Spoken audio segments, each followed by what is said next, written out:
About a week ago, the creators of D&D had something very interesting to say, and I think I agree with them.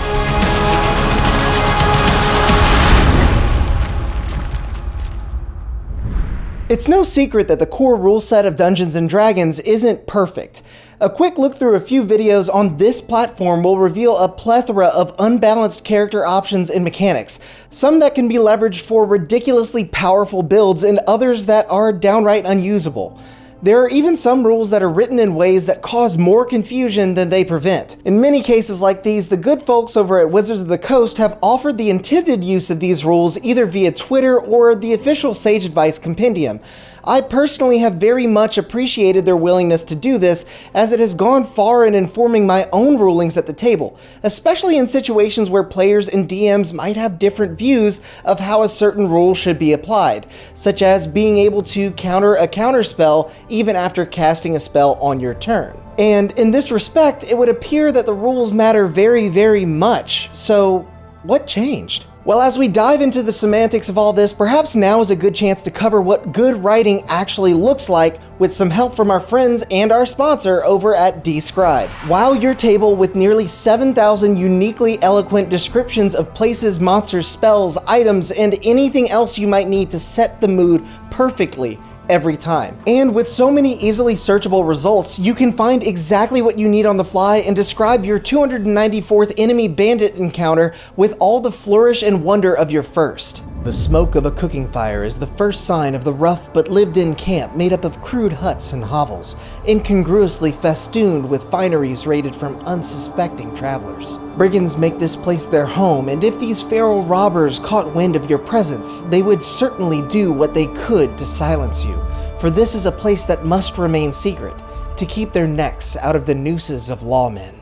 Whew, that's some good stuff. And they've even offered a generous 10% off of your first month by following the link in the description and using the code CONSTRUCTEDCHAOS at checkout. So in a recent video covering some of the potential future changes to D&D, Jeremy Crawford, principal rules designer of Dungeons & Dragons, pointed out that these rules and rulings should not be taken as wholly perfect solutions for every table, going on to say that he gets legitimately upset when people use those rulings to force others to play the game in only one specific way. So yeah, the rules don't matter. Whoa, let's slow down here and explore what you should do with advice like this from the team over at Wizards of the Coast. After all, I do agree with what he's saying, and almost none of us are strangers to our own alterations of, and additions to, the core rule set in homebrew rules. Even as someone that enjoys the simplicity of 5e when compared to past editions, I run a fair amount of homebrew at the table, such as using potions as a bonus action, hiding death saving throws from players, and ignoring the mechanics for drawing and switching weapons. Now, before the comments section stirs up into another anarchist riot about how unbalanced some of this is, allow me to explain. When crafting your own house rules, there are a few things that I like to keep in mind. Firstly, I find that these kinds of changes most often come into play when created to solve a problem or to answer a question. Hence, we should always consider how deviations from rules as written could affect the game's balance overall, so be sure to communicate these changes with the people you play with as you test the waters and before you set your new ruling into stone. For example, many groups take issue with the ability to use a potion in combat as a bonus action. It's a common source of contention over house rules since it can make taking damage a bit more trivial for adventuring parties. After taking this into account, in my games, while potions are a bonus action, potions themselves are also very rare in my setting, resulting in my players' constant concern of whether or not it's worth it to use up that potion in a given situation. Further, it is still an action to force feed a potion to someone else, so no reviving your allies so easily unless you have Healing Word. And probably my favorite result of this homebrew is that it grants some much needed buffs to the Alchemist Artificer. Moving on from this, most other changes will be okay as long as everyone at the table is playing by the same rules. If my players can ignore the somewhat clunky rules for drawing and switching weapons, so can their enemies.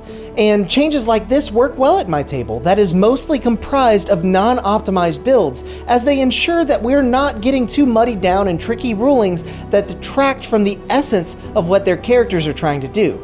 And that is to say, most importantly, that changes made to the core rule set and Sage Advice should be made in the spirit of having more fun at the table. No one should be faulted for having a unique ruling at their table if everyone enjoys playing with that rule. Everyone enjoys the game differently, and it's important to remember that a terrible homebrewed mechanic at one table might be great for another. After all, some players and DMs get the most enjoyment out of a session wherein rules are followed to the letter, along with some additional structure and mechanics that add a level of complexity, accounting for nearly every eventuality and throwing over a blanket of realism across the table. Others, like my main group, prefer the flexibility found in the rule of cool and rely on the DM to act as an arbiter of fairness without so much of a hard and fast pretext of specific rules as written. And as it is with many things, this preference is a spectrum too. Just because we ignore certain rules in 5e doesn't mean that we don't adhere to and alter others with the goal of realism and more fun at the game table. Often the two aren't mutually exclusive, and it's why I choose to hide death saves from my players. Not knowing exactly what's going on with their unconscious ally is exciting, tense, and actually easier for them since they don't have to concern themselves with the actual mechanics of death saves. It even opens up the door for more complex results, like lasting injuries that come from a combination of death saves and percentage dice behind the screen. So, are my homebrew rules perfect for every table and undeniably better than what exists in the published material from Wizards of the Coast and the whole of the internet? Definitely not. I've mentioned in other videos that all house rulings should be taken with a grain of salt. So when you see something you like and want to add it to your games, great. And when you disagree with certain rulings that you know would not play out well with yours and your group's preferences, awesome. It's totally okay to disagree, and there is no perfect right and wrong here. This is the spirit of what Jeremy Crawford is expressing with his recent statement. We're all here to have fun and enjoy this great game, and no one should ever be told that their way of doing that is invalid. They can be wrong in the context of rules as written, or even rules as intended, but that doesn't make it invalid because the rules don't matter. Even the rules straight from the game's publishers. So I encourage you to do what makes the game more enjoyable for your table without fear of being technically wrong by way of the player's handbook and Sage Advice. Let your imagination run wild as you discover better ways to play for yourself and your group. So do you want to buff the monk by changing up those pesky key mechanics? You should go for it. Or would you prefer to severely nerf wizards by weakening or removing their arcane recovery feature? Sounds like fun. Want to like the video and subscribe to the channel? I think that's a very wise decision. As always, I hope you enjoyed, and until next time, go out there and make some chaos.